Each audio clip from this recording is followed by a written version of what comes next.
نحمدہ ونصلی ونسلم علی رسولہ الکریم اما بعد فاعوذ باللہ من الشیطان الرجیم بسم اللہ الرحمن الرحیم محمد الرسول اللہ والذین معہ اشداء علی الکفار رحماء بینہم تراہم رکعا سجدا آمنت باللہ صدق اللہ العظیم وصدق رسولہ النبی الکریم۔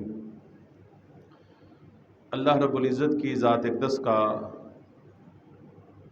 بے حساب فضل اور احسان ہے کہ جس رب کریم نے جمعۃ المبارک کے فیوز و برکات حاصل کرنے کی خاطر اپنے گھر میں آنے کی توفیق بخشی۔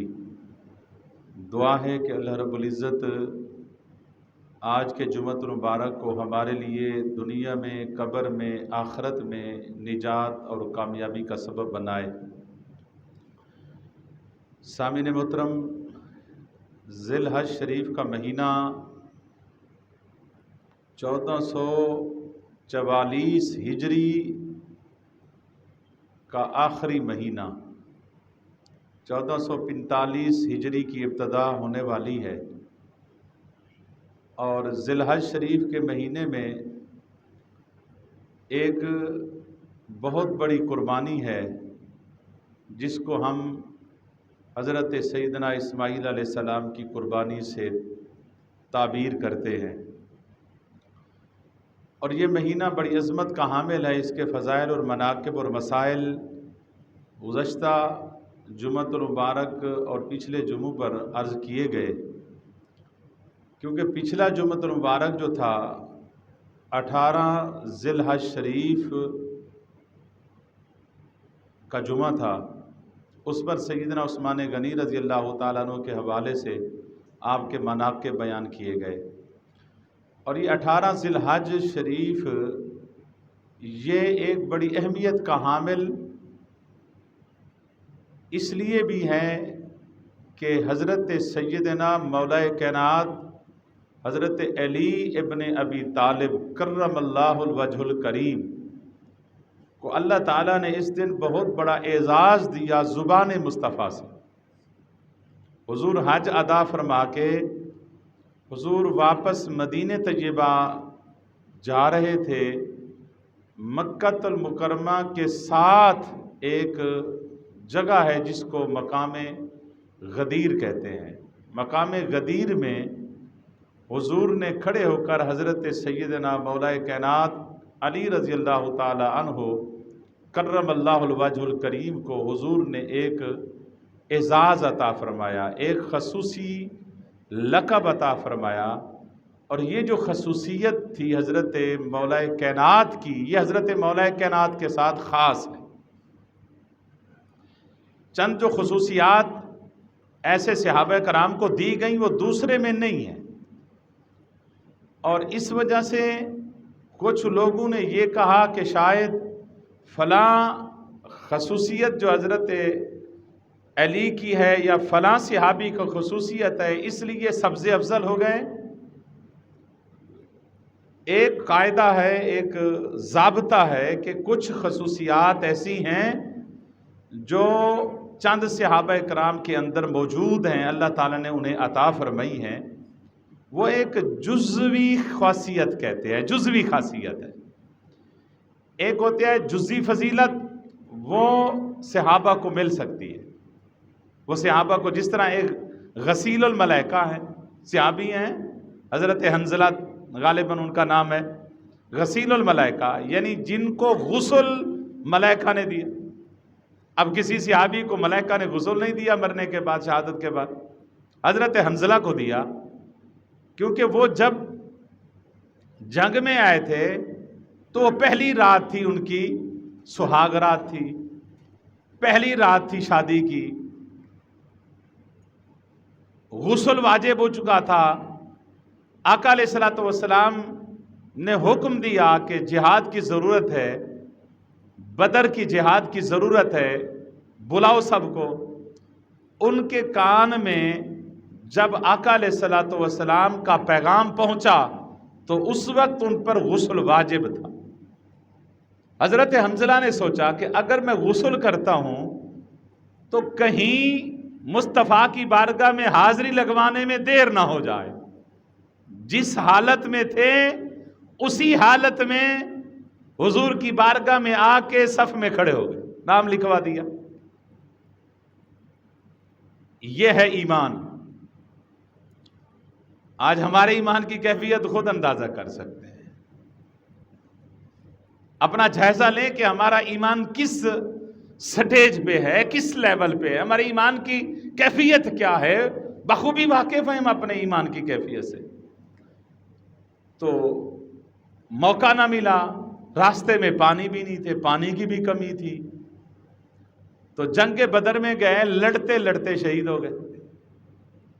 حضور نے فرمایا شہداء کی لاشوں کو اکٹھا کرو. شہداء کی لاشوں کو جب اکٹھا کیا گیا تو صحابہ نے عرض کیا حضور ایک صحابی کی لاش نہیں ہے, ایک صحابی کا جسم ہے ہی نہیں, شہید ہوئے ہیں لیکن جسم نہیں مل رہا. تو حضور نے فرمایا تلاش کرو. جب اس صحابی کو تلاش کیا گیا تو حضرت حنظلہ کی لاش ملی. پانی کے قطرے جسم سے ٹپک رہے تھے, یوں محسوس ہو رہا تھا کہ ابھی تازہ کسی نے غسل دے دیا ہے. صحابی کو اٹھا کر حضور کی بارگاہ میں لایا گیا, جسم کو اٹھا کر. حضور ایسا ہم نے معاملہ دیکھا.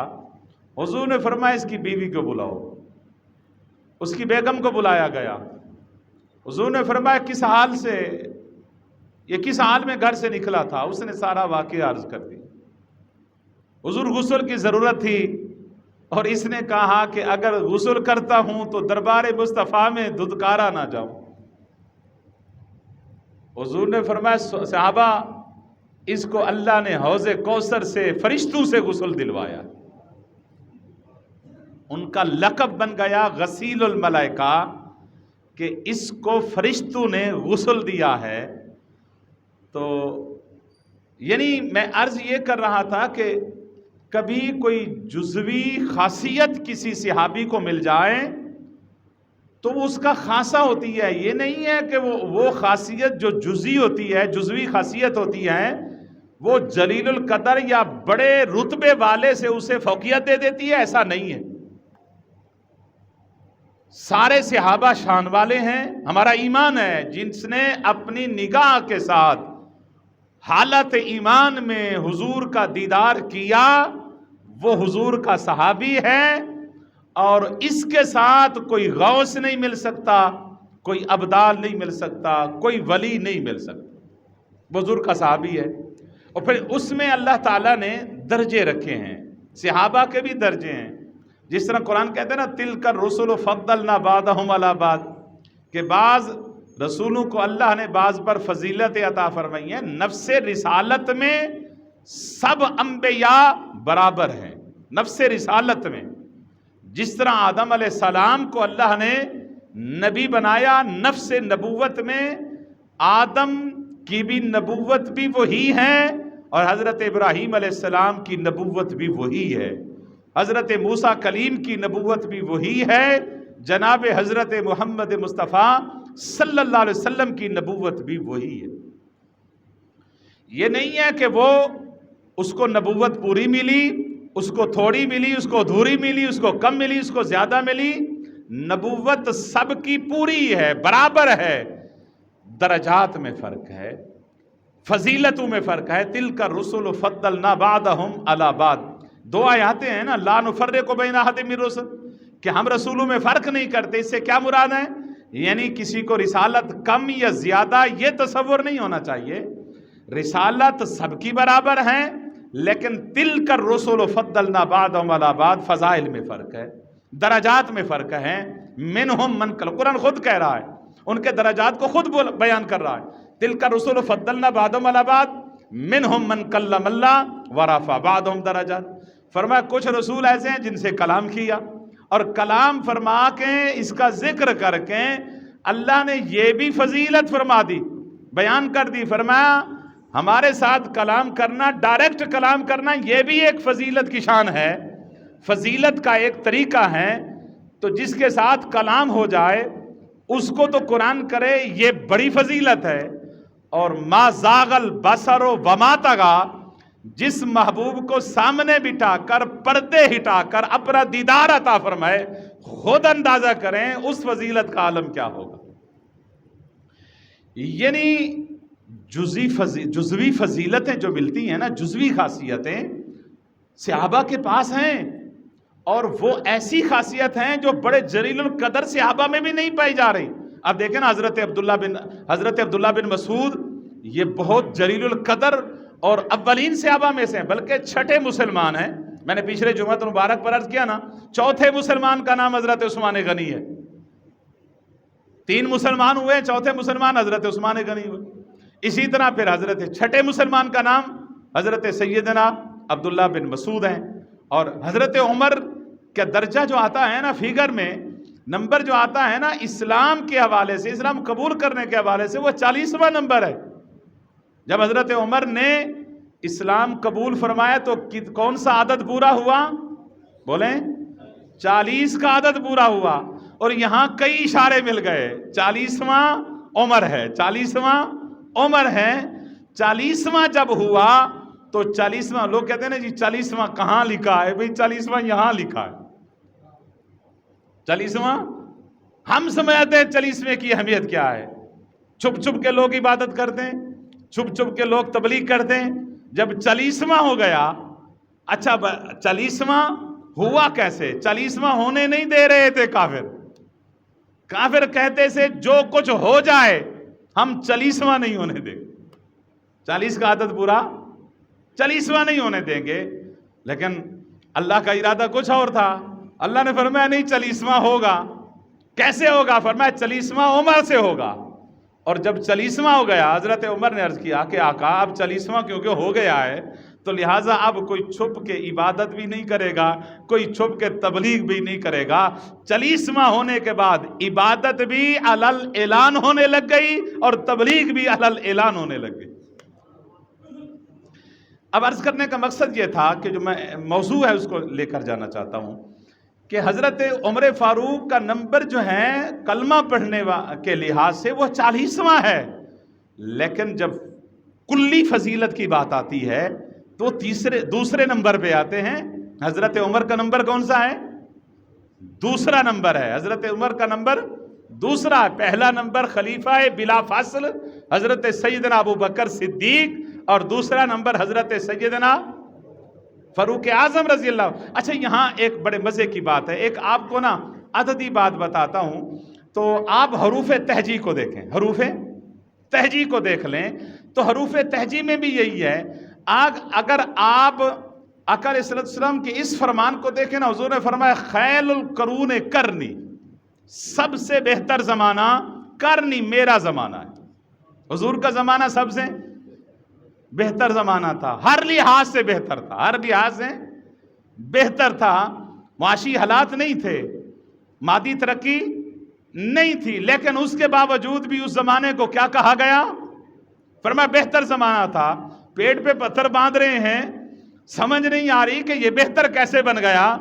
فرمایا پیٹ پہ پتھر باندھ رہے ہو، یہ نہیں دیکھتے جب تمہیں تکالیف ہوتی ہیں تم زخموں سے چور چور ہو جاتے ہو، ایک ہی نگاہ والدحا کے مکڑے پہ پڑتی ہے، تمہارے سارے غم ختم نہیں ہو جاتے؟ دیکھیں نا، جب امام نماز پڑھاتا ہے، سلام پھیرتا ہے، جماعت کی نماز کی سلام پھیرتا ہے، تو امام کس طرف منہ کر کے بیٹھتا ہے؟ بولے اس طرف منہ کر کے امام بیٹھتا ہے، سیدھے ہاتھ پہ۔ حالانکہ یہ کوئی ضروری نہیں ہے ادھر کرے یا ادھر کرے یا سامنے کرے یا ادھر کرے، ضروری نہیں ہے، لیکن امام سیدھے ہاتھ پہ اپنا منہ کرتا ہے، سیدھے ہاتھ کی طرف اپنا منہ کر کے بیٹھتا ہے، دعا مانگتا ہے۔ لیکن میرے مصطفیٰ کریم ادھر نہیں منہ شریف مبارک کرتے تھے، حضور صحابہ کی طرف کرتے تھے۔ حضور جانتے تھے یہ نماز پڑھنے جو آئے ہوئے ہیں نا، وہ کہتے ہیں نا سروں کا کعبہ حرم میں دیکھا، دلوں کا کعبہ تیری گلی میں، تو یہ مجھے تکنے آئے ہیں، میرا دیدار کر رہے ہیں، ساری رات گزاری بھی انہوں نے میرے دیدار کی خاطر ہے۔ حضور اپنا رخ صحابہ کی طرف کرتے تھے، صحابہ کی طرف رخ انور کرتے اور اپنا دیدار عطا فرما دیتے۔ تو حضرت عبداللہ بن مسعود کی بات کر رہا تھا، چھٹے مسلمان ہیں، حضرت عمر 40ویں مسلمان ہیں، لیکن حضرت عبداللہ بن مسعود کی شان کو اگر دیکھیں تو حضور نے خاصیت عطا فرمائی۔ حضرت مولا کائنات ابن مسعود کے مناقب میں حدیث میں موجود ہیں یہ چیزیں، ترمذی اٹھا کر دیکھیں، مناقب صحابہ اور مناقب حضرت عبداللہ بن مسعود میں اٹھا کر دیکھیں، مسلم شریف اٹھا کر دیکھیں، حضرت مولا کائنات راوی ہیں۔ حضرت مولا کائنات حضور کے برادر نسب، حضور کے بھائی بھی تھے، چچا زاد بھائی تھے، حضور کے داماد بھی ہیں، حضور کے پروردہ بھی ہیں، حضور نے پالا۔ زندگی مصطفیٰ کی گود میں گزر گئی تو حضرت علی فرماتے ہیں بعض اوقات حضور کی بارگاہ میں ہمیں پابندی ہوتی تھی، ہم نہیں جا سکتے تھے، لیکن اس حالات میں حضرت عبداللہ بن مسعود کو کوئی پابندی نہیں ہوتی۔ حضور نے فرما دیا تھا میرا عبداللہ، یہ عبداللہ بن مسعود ابن مسعود ہے نا، جس حال میں ہوں اسی حال میں مصطفیٰ کے پاس آ سکتا ہے۔ اب یہ جزوی فضیلت ہے، جزوی فضیلت ہے حضرت عبداللہ بن مسعود کو نا، حضور نے اتنا بڑا اعزاز دے دیا۔ حضور نے فرمایا استقرأ القرآن باربع، حضور نے فرمایا 4 شخصوں سے قرآن پڑھا کرو۔ سب سے پہلے حضور نے حضرت عبداللہ بن مسعود کا نام لی، تو حضرت عبداللہ بن مسعود کو جزوی خاصیت اور فوقیت ملی، لیکن جب کلی طور پر ہم نے دیکھا تو شان حضرت ابوبکر صدیق کی کھڑی۔ بعض اوقات ذہن میں نا لوگوں نے یہ بنا دیا ہے کہ یہ خاصیت جو ملی ہے تو اس وجہ سے اس کی شان سب سے زیادہ ہے۔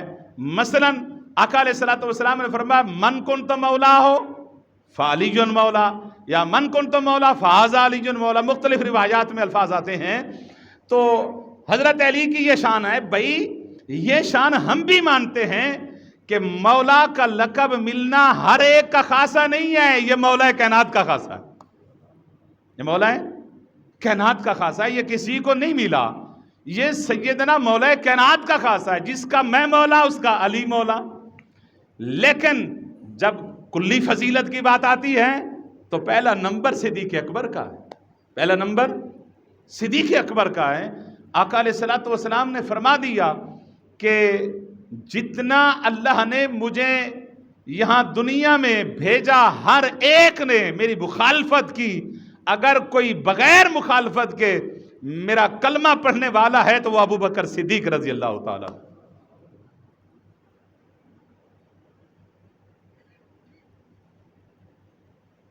حضرت ابوبکر صدیق نے ایک دفعہ حضرت عمر کی شکایت کر دی حضور کی بارگاہ، حضور نے فرمایا عمر کو بلاؤ، حضور جلال میں آ گئے۔ جب عمر کو بلایا نا تو آقا علیہ السلام کا جلال دیکھا سیدنا صدیق اکبر نے کہ عمر تو احتاب میں آ جائے گا، عمر پر تو ناراضگی کا اظہار ہوگا، کھڑے ہو گئے، عرض کیا کہ آقا قصور میرا تھا عمر کا نہیں تھا، میرا قصور تھا عمر کا۔ حضور نے فرمایا عمر تمہیں نہیں پتا، تم مخالفت کر رہے تھے، تم میرے قتل کی پلاننگ کر رہے تھے، یہی صدیق تو تھا جو میری حفاظت کر رہا تھا۔ کلی فضیلتیں اور جزوی فضیلتیں اس کے ہم قائل ہیں، لیکن کچھ جزوی فضیلتیں ہیں کسی کے ساتھ خاص، وہ اسی کے ساتھ خاص ہیں، وہ کسی دوسرے میں نہیں ہیں، لیکن کلی طور پر میں جو آج بات عرض کرنے لگا ہوں وہ اور ہے کہ ہم نے پچھلے جمعۃ المبارک پر جو حضرت شان سیدنا عثمان غنی بیان کی، تو 18 ذی الحج کو ایک اس کی پس پشت میں ایک اور فضیلت بھی ہے کہ حضور مکہ سے مدینہ جا رہے تھے حج ادا فرما کر، مقام غدیر پر جا کر حضور نے فرمایا من کنت مولا فہذا علی مولا۔ اس کو مسلمان عید کے طور پر مناتے ہیں اور منانا چاہیے، منانا چاہیے۔ جب بھی اللہ کی طرف سے کوئی بخشش یا کوئی اعزاز مل جائے تو بتائیں کہ اس سے بڑھ کر مسلمان کے لیے اور کیا خوشی ہوگی۔ مسلمانوں کو عید کا دن جمعہ کیوں بنا دیا گیا؟ مسلمانوں کے لیے عید کا دن ہے، الجمعہ تو عید للمسلمین، فرمایا مسلمانوں کے لیے جمعے کا دن عید کا دن ہے۔ اس لیے عید کا دن ہے کہ یہ جمعے کا دن جو ہے نا، یہ مسلمانوں کو اللہ ہفتے کے جتنے گناہ ہوتے ہیں معافی عطا فرما کے ان کی بخشش کا اعلان کرتے ہیں۔ تو مسلمان کے لیے خوشی کا دن وہ ہوتا ہے جب اللہ کی طرف سے کوئی بخشش کا فرمانا مل جائے، بخشش کی خیرات مل جائے۔ تو عید کا دن تھا، 18 ذی الحج عید کا دن تھا، کس وجہ سے کہ مولا کائنات کو یہ فضیلت ملی من کنت مولا فہذا علی مولا۔ لیکن یہ دن چلتے رہے، لوگ عید مناتے رہے ہوں گے، اس کے بعد 18 ذی الحج کو حضرت عثمان غنی تقریباً 35 ہجری تھی تقریباً، حضرت عثمان غنی کو ظلماً شہید کر دیا گیا۔ 18 ذی الحج حضرت عثمان غنی کی شہادت وقوع پذیر ہو گئی۔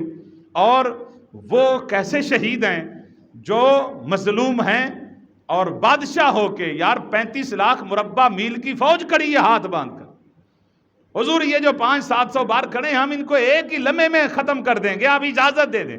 آپ نے فرمایا نہیں، میں اپنے محبوب کے مدینے میں اپنی ذات کی خاطر کوئی خون کا قطرہ نہیں بہانا چاہتا، چلو کو محفوظ راستہ دے کے ہم محفوظ مقام پہ آپ کو لے جاتے ہیں، نکل جائیں مدینے سے۔ فرمایا مصطفیٰ کے مدینے کو بھی میں نہیں چھوڑ سکتا۔ 40 دن بھوکا پیاسا رکھ کے حضرت عثمان غنی کو شہید کر دیا گیا۔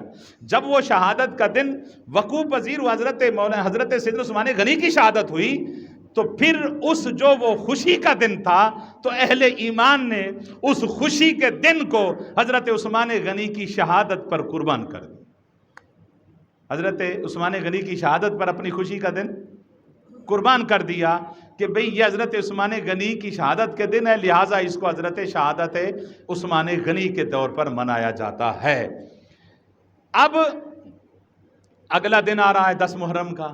10 محرم آپ جانتے ہیں کہ یہ حضرت سیدنا امام حسین رضی اللہ تعالیٰ عنہ کی شہادت، اہل بیت کی شہادت کا دن ہے، اور 1400 سال ہو گئے لوگ اس کو شہادت کے طور پہ مناتے ہیں، غم کے طور پہ مناتے ہیں۔ حالانکہ اگر اسی دن کا پس منظر دیکھا جائے تو 10 محرم الحرام عید کے طور پر منایا جاتا تھا۔ 10 محرم الحرام حضور مدینہ شریف تشریف لے آئے ہجرت فرما کر، تو یہودی روزہ رکھتے تھے۔ حضور نے پوچھا بھی کیوں روزہ رکھتے ہو؟ انہوں نے کہا جی ہم اس لیے رکھتے ہیں کہ اس دن اللہ تعالیٰ نے حضرت موسیٰ علیہ السلام اور بنی اسرائیل کو فرعون کے لشکر سے نجات عطا فرمائی، تو اس لیے ہم اس کو خوشی کا دن طور پر مناتے ہیں، عید کے طور پہ مناتے ہیں۔ حضور نے فرمایا تم کون ہو موسیٰ علیہ السلام کی خوشی کے وارث تو اصل ہم ہیں موسیٰ علیہ السلام کی خوشی کے۔ اس لیے حضور نے حکم دے دیا کہ صحابہ تم اس کو خوشی کے طور پہ منایا کرو، تم روزہ رکھ کے منایا کرو۔ یعنی اس میں اور بھی واقعات ہیں 10 محرم میں، آپ لسٹ دیکھیں تو بڑے بڑے واقعات ہیں۔ حضرت یونس علیہ السلام کو مچھلی کے پیٹ سے نجات ملی تو 10 محرم کا دن تھا۔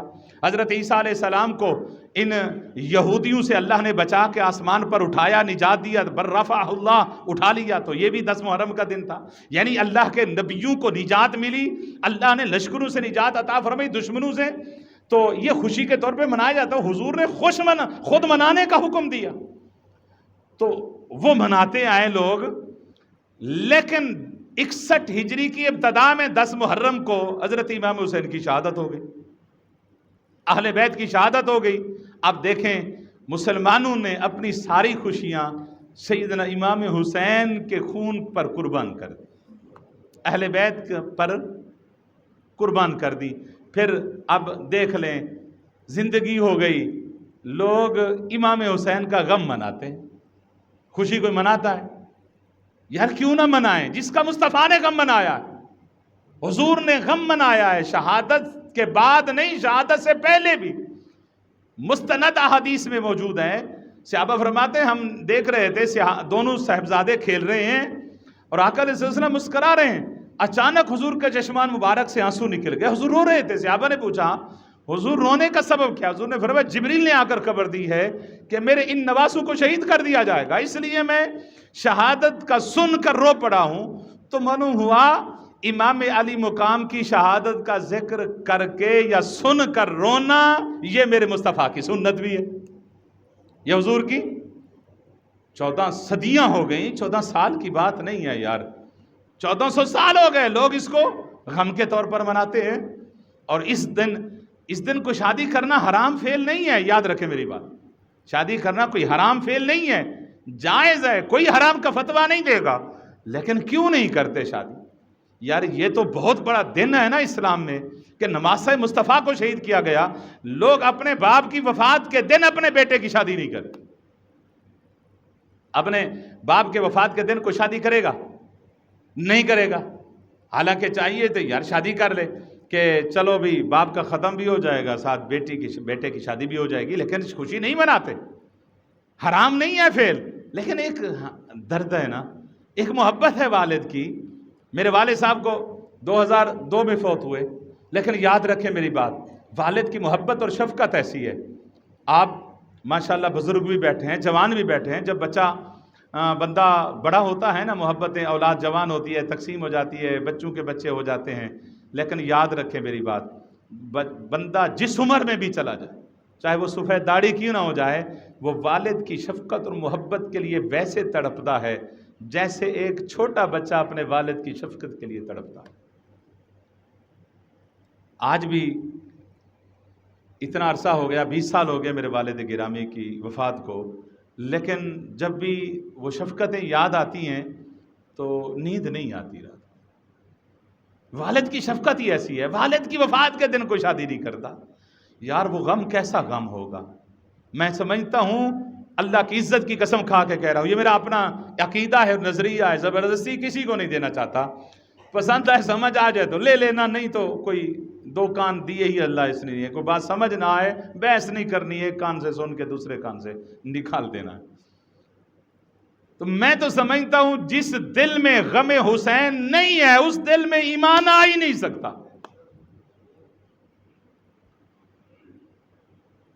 تو اس دن کو ہم اب خوشی کے طور پر نہیں مناتے، غم کے طور پر مناتے ہیں. سوگ اور چیز ہے، غم اور چیز ہے. سوگ ہوتا ہے کہ آپ ہار سنگار نہیں کر سکتے، آپ جو ہے نا بن سنور کے نہیں پیش کر سکتے. لیکن غم جو ہے، اگر یہ غم کرنا ناجائز ہوتا تو حضور کبھی حکم نہ دیتے. حدیث میں ملتا ہے کہ اگر کوئی پرانا دکھ تمہیں یاد آ جائے، پرانا غم یاد آ جائے، تم اس وقت انا للہ و انا الیہ راجعون پڑھو تو اللہ تازے غم پر انا للہ پڑھنے کا جو ثواب عطا فرماتا ہے، وہی سالوں ہا سال بعد بھی اگر کوئی پڑھے اس دکھ کو یاد کر کے اللہ ثواب عطا فرماتا ہے. معلوم ہوا کہ غم کرنا یا غم کا آنا یہ کوئی حرام فعل نہیں ہے، حلال ہے. لیکن خوشی کے بھی تقاضے ہیں جی، اس کے بھی ادب اور لحاظ. اسلام میں ادب کا درس دیا جاتا ہے، اسلام میں محبت کا درس دیا جاتا ہے.